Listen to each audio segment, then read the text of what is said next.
چې تیر شوی کال چې ستاسو ماشومانان به د سهاره پورې په بوزو ته ناست وو، نن د پاکستان په 80 کاله تاریخ کې چې زموږ یو شازلمی چې نوم یې انجینر امیر مقام دی د سوات د منتخب نه و، د هغې باوجود چې منظرې و د سوات هغه تیاري چې دي د 80 کالو تاریخ هغه تیاري چې دي د راتلونکي 100 کالو لپاره یې رڼا کړې. زما وروره لیډر دې ته وایي چې په ملک کې غربت وي دی غربت ختم کړي. داسې نه چې د شیخ چلي غوندې څنګه چې د ورلډ کپ ریکارډ و داسې هغه په هغې ډبل د دروغو ریکارډ مات کو او د غربت په ځای د غریب د خاتمې کوشش یې جوړ کړی.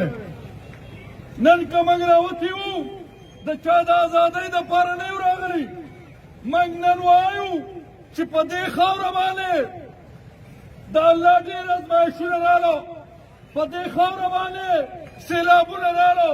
په دې خاورې زلزلې راغلې، خو په دې خاوره چې دا کم د پی ټي آی مترړ حکومت راغلی دا له ټولو عذابونو مور ده، دا له ټولو عذابونو نه زیات دی. موږ وایو چې بېشکره دې قوم پکې لاس دی، د هغه بېشعوره خلکو پکې لاس دی چا چې دې صوباړي ته بغیر د څه سوچ نه د دغه ډرامه باز دروغجن په تقریرونو او بیانونو باندې دغه صوباړي ته مور واللی. نن که دا خاوره ګنده کېږي، نن که دا خاوره شرمېږي او نن که دلته د غریب ژوند ګرانېږي نو دا دغه شیخ چلي نیازي نوم دی. او زما وروره په دنیا کې به داسې نه شوي، زه نن په فخر وایم زما نوم محمد علي شاه دی. داسې هر انسان په فخر خپل نوم علي او په دنیا کې د ټول نه خوږ نوم د الله د ذات او د پیغمبر نه بعد د انسان خپل نوم دی. خو دا د دې ملک واحد سړی دی چې د خپل نوم نه علي د ده نوم عمران احمد نیازي دی. دی ځان ته خان وایي، په خانۍ هغه خپله کمزوري هغه خپل ډلهوالی هغه پټوي. زه دا وایم د خانانو په تاریخ کې دا قسمه شیخ چلیان نه دي راغلي. نن چې د سوات سړی د چکدرې روان شي او د کالاوه پورې ځي د هغه زنانه د هغه ماشومانان الحمدلله دا کارنامه د نواز شریف او د انجینر امیر مقام ده چې په 80 کاله تاریخ کې د سوات خلکو راوځي. حکومت د تقریرونو د ډرامو د لطیفو شی نه دی، حکومت د کارکردګۍ شی دی. او دا ډېر کمزوري خلک راغلي، کوم چې انسان کمزوری د برداشت کمي د انتقامونه علي ذکر دله الله پاک هغه سینه او هغه کوپړۍ نه یې ورکړي. زموږ مشر نواز شریف وګوره چې 7 کاله هغه جلاوطني وکړه او چې راغی ملک ته نو د مشرف نوم به یې د مشرف صیب هغه چېرته به یې د خولې نه سپک کلام نه یې وتلی. نن که په دې ملک کې سپکاوی راغلی، نن که د مشر او د کشر عزت ختم شوی دی، دا بدلون د دغه شیخ چلي نیازي بدلون دی. نن که د سرکار په ادارو باندې یو سړی ورځي او د سرکار د ادارې هغه ډیلنګ هغه نه ورځي، دا بدلون چې دی دا دغه شیخ چلي نیازي راغلی. نن زه تاسو ته وایم د پی ټي آی د شیخ چلیانو 6 کاله پوره شو. تاسو وګورئ نن هم د سیدو په هسپتال کې زموږ زنانه په فرشونو پرتې دي. 6 کاله بعد ستا په هسپتال کې په یو کټ 4 ماشومانان پراته دي. شرم دوره نه ورځي، ولې چې دوی د شرم سره عادت شوي دي. د دوی پیداګیر چې دی هغه شرم دی، د دوی تربیت چې دی هغه په شرم کې شی دی، دوی د حیا نه ناخبره دي. نو زه تاسو ته دا وایم چې کله تاسو دلته تقریر کوئ او د سوات متعلق خبره کوئ دوی ته مه وایئ. زه وایم 11 کاله ضیاءالحق لګیا و پیپل پارټي ختموم، خو چې 15 کاله زرداري تېر کړو نو پیپل پارټي یې واپس دلته راغونډه کړه. زه وایم دې شیخ چلي له ټیم ورکړي ټیم چې دا کوم عذاب راغلی دی او په غریب یې راوستی دی چې دغه عذاب په دې شیخ چلي په خپله راشي او دا قوم راپاسي او په ټماټرو او په څښاکو استقبال وکړي. د دې شیخ کلی هر یو دنو د به وي د ملک وزیر اعظم چې عمره کوي نو زما او ستا د ټیکس په پیسو یې کوي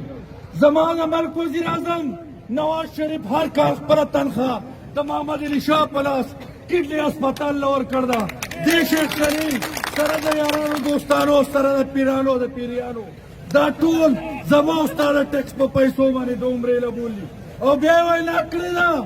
وی د ټولو اخبارونو په اولني فرنټ باندې چې د وزیر اعظم د مانځه پټو راشي دا داسې ډرامه باز او انتهایی په دې ملک باندې یو دروغجن منافق انسان راغلی دی او د هغې هغه وجه ده چې نن د سوات خلک نن د ټول پاکستان خلک چې دی هغه په عذاب کې دی دی یو طرف ته وایي د پیپل پارټۍ وخت چې و د غلو وخو نو تا خو د پیپل پارټۍ وزیر خزانه راوست دا خو هغه باجي چې کېنوله د پیپل پارټۍ ده آیا تا په واشنګ مشین کې دا صفا کړو خو یوه خبره دوته کول غواړم چې د سوات په لیول په چانس کې کم خلک راغلی دی هغه د وزارت په نشه کې دی یا د خپل نالایقتیا د ناحیت په نشه کې دی هغه خلکو ته مې مخکې ویلي او یو ځل ورته بیا ویم تاسو منظرې لیدلي نه دي او انشاءالله دا منظرې به راپاڅي او دا د خرو دا بازار چې دی دا به د دې ملک نه ورکوي او ته چې مقابله کې د حکومت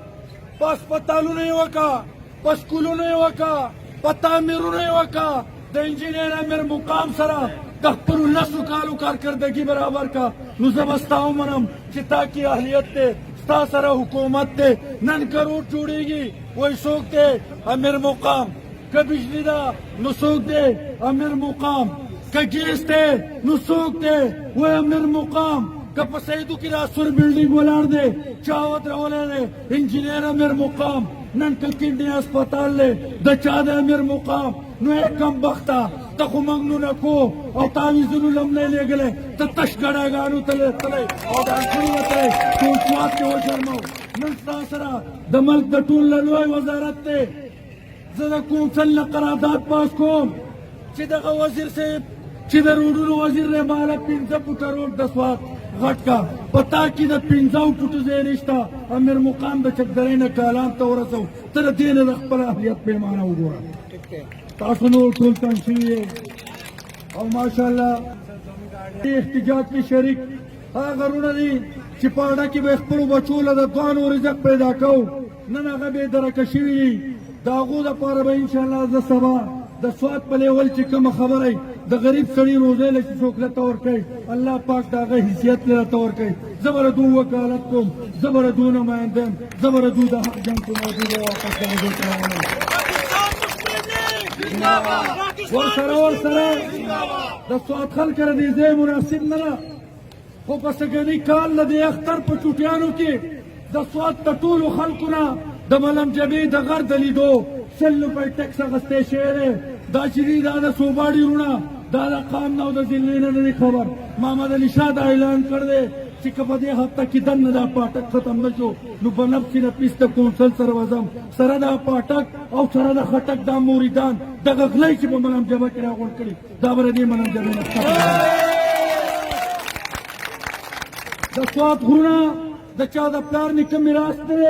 البته کومه غلاګانې چې دې کړي دي نو زمونږ هغې تغله کمبخته دا ملم جبه دې وشرموله دا بی آر ټي چې دې وې پیښې دې کولې وې کارغه د خاروترو اطلاع زده کول خپل ته هېر شي پېښور دې تباه او برباد کو دغه کې غله نشتې ټول صادقان راغلي بل طرف ته د عزت سړی ګورې حمزه شهباز غوندې چې د شهباز شریف منظري بچی دی هغه د پاکستان شکل بدل کړی دی نن طرف پاسې او د هغه د ګرفتارۍ او په هغې نمبر یې جوړی خو دا د دې خلکو توجه د بجټ نه بل طرف ته اړولی او انشاءالله دا منظري به دا توجه به مو واپس راولي او دا شیخ شریف هم د دې ملک نه ورکوي یو اواز درته